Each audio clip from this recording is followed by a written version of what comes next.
ದಿನನಿತ್ಯ ಒಂದೊಂದು ಮಾಡಿ ಹಾಕ್ತಾಯಿದ್ವಿ. ಇದರಲ್ಲಿ ಯಾಕಪ್ಪ ಅಂತಂದ್ರೆ ದೊಡ್ಡ ಸಮಸ್ಯೆ ಅದು, ಇದು ಪರಿಹಾರ ಆಗಬೇಕು. ಅನೇಕ ಅಲ್ಲಿ ಹೆಣಗಳು ಹೋಗಿದ್ದಾವೆ, ಹೂತಿದ್ದಾರೆ, ಮಾಡಿದ್ದಾರೆ, ಕೆಲವು ಮ್ಯಾಲ ಹೋಗಿದ್ದಾರೆ, ಕೆಲವು ಸಣ್ಣ ಮಕ್ಕಳ ಶರೀರದ ಒಂದು ಅನ್ನಿಸ್ತದೆ.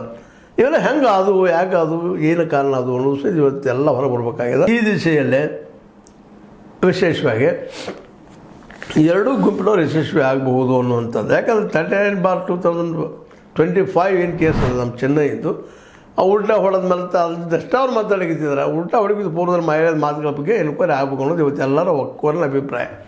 ಇವತ್ತಿನ ಜಾಮೀನು ಸಿಕ್ಕದ ಇನ್ನೂ ಹೊರಗೆ ಬಂದಿಲ್ಲ ಆ ಮಾತು ಚೆನ್ನಯ್ಯ. ಯಾಕಂದ್ರೆ ಲಕ್ಷ ಕೊಡ್ಬೇಕು, ಮತ್ತು ಯಾರು ಶೂರಿಟಿ ಕೊಡ್ಬೇಕು, ಎಲ್ಲೇ ಹೋದ್ರೆ ಅವ್ರು ಹಿಡ್ಕೊಳ್ತಾರೆ. ಅದಕ್ಕೆ ಯಾರಾದ್ರು ಕೊಡೋದಕ್ಕೆ ಹಿಂದೆ ಮುಂದೆ ನೋಡೋದು ಸ್ವಾಭಾವಿಕ ಅದ. ಅದಕ್ಕೆ ಕೋರ್ಟ್ ತನ್ನ ಪ್ರೊಸೀಜರ್ ಪ್ರಕಾರ ಹೇಳೋದು ಇಷ್ಟು ಬೇಕಪ್ಪ ನಮಗೆ ಬಿಡ್ತೀವಿ ನಿಮಗೆ ಅಂತೇಳಿ.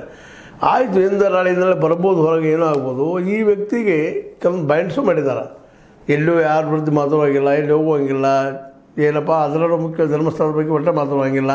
ಈ ರೀತಿಯಾಗಿ ಇದು ಒಂದು ರೀತಿ ಅನ್ಡೆಮೊಕ್ರೆಟಿಕ್ ಅಂತ ನಾವು ಹೇಳಬೇಕಾಗಿದೆ. ಈ ಕಂಡೀಷನ್ ಹಾಕಿ ಈಗ ಹೊರಗೆ ಬಿಟ್ಟಿದ್ದಾರೆ, ಅವ್ರನ್ನ ಹೊರಗೆ ಬಿಡೋ ಪ್ರಯತ್ನ ಮಾಡ್ತಾಯಿದ್ದಾರೆ. ಇನ್ನು ಒಯ್ಯವ್ರು ಯಾರು ಈ ಕುತೂಹಲದ ಯಾರು ಅವ್ರನ್ನ ಬಿಡಿಸ್ತಾರೋ ಏನು.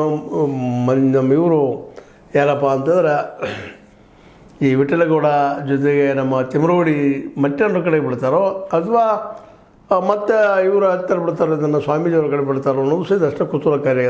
ಅದಕ್ಕೆ ಅವರು ಯಾರು ಜಾಮೀನು